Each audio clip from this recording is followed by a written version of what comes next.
challenge for the Roman engineers was to keep the water flowing at the same speed on its entire journey. Number 10. The Roman dodecahedrons.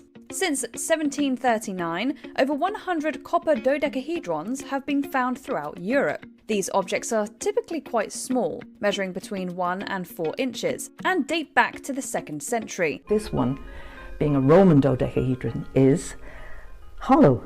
And as you can see, it has these holes. Each face has a different sized hole.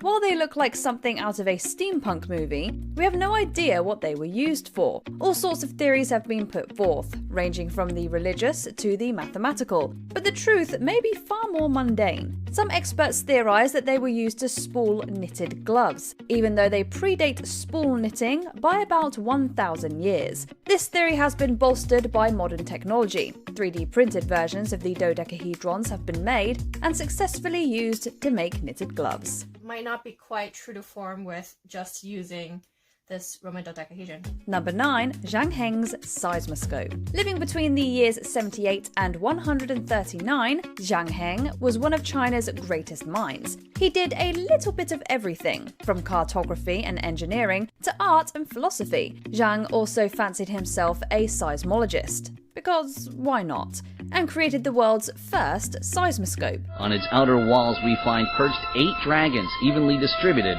their heads looking down while their jaws stand slightly open. Within each of their jaws lies a small bronze ball. Used to measure the direction of earthquakes, it's a primitive but no less impressive gadget that demonstrated its maker's knowledge of directional sensitivity. The device was shaped like an urn and contained 8 dragons, which corresponded to 8 directions of the compass. A single bronze ball ejected from the dragon's jaws would determine the exact direction of the earthquake.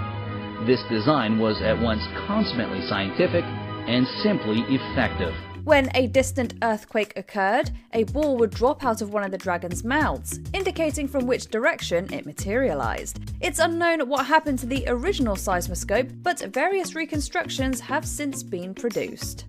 His seismograph is the pride and glory of the Chinese people. It took 5 years, from 2002 to 2007, for a group of experts to finally rediscover its secrets and construct his magnificent piece.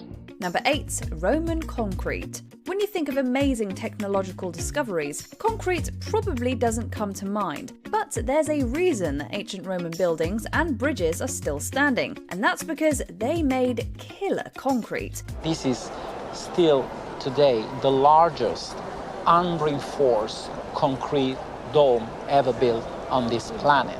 Roman concrete, or opus caementicium if you want to be fancy, was used in iconic buildings like the Pantheon and Colosseum. The great thing about Roman concrete is that it is basically indestructible, and that's thanks to 2 key ingredients: quicklime and a type of volcanic ash known as pozzolana. Now, it turns out that that incredible strength, durability, and ability to set underwater of the Roman cement, that came from the pozzolana, that volcanic ash that was added.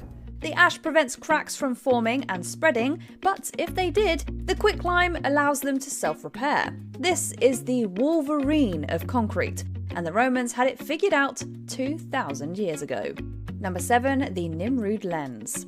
Back in 1850, English historian Austin Henry Layard was working in the Assyrian city of Nimrud when he found a small rock crystal measuring just over 1 inch in diameter. The crystal dates back to about 750 BC, and now, thousands of years later, is housed inside the British Museum. While no consensus has been reached regarding its function, many convincing theories have been published. One theory posits that it was used to start fires, like a kid playing with a magnifying glass.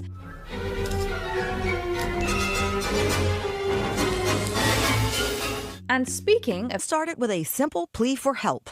Scottish singer Caitlin McNeil posted to her Tumblr site, "Guys, please help me. Is this dress white and gold or blue and..." The majestic arched aqueducts we know today.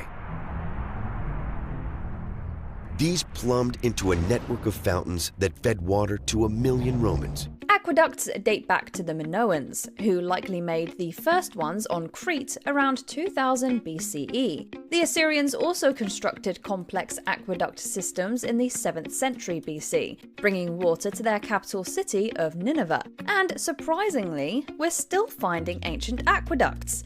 Segovia's famous aqueduct bisects the city's central plaza. It looks like a Victorian railway bridge, but it's around 2,000 years old. In October 2023, archaeologists found one in Jerusalem that dated to the city's Roman period and fed King Herod's palace. It has been called one of the grandest and most sophisticated water projects in the ancient world. Number 3. Lunar calendars. The Gregorian calendar, aka the one most of us use, is an example of a solar calendar, that is, a unit of time based on the Earth's position in relation to the Sun.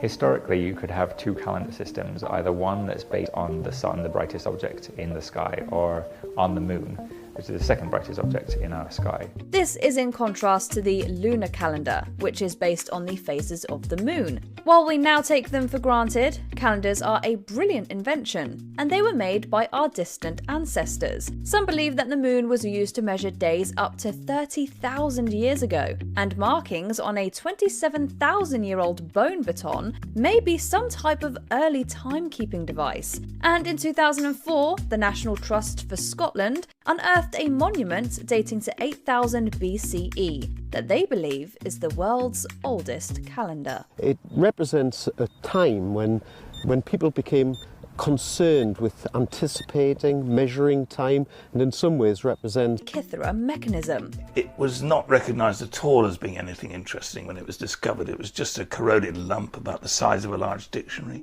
The device is intricately designed, containing a complex system of gears and wheels. It was extensively used to study astronomy, predicting the orbit of the moon, the dates of future eclipses, and the positions of planets and stars.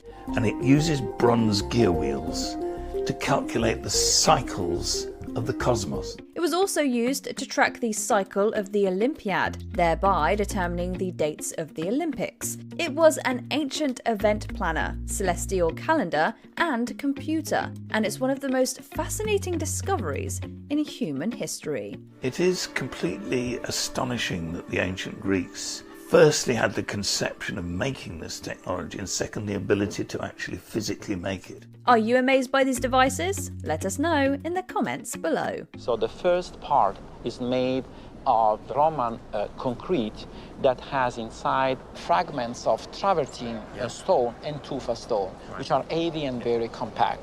And step by step, these materials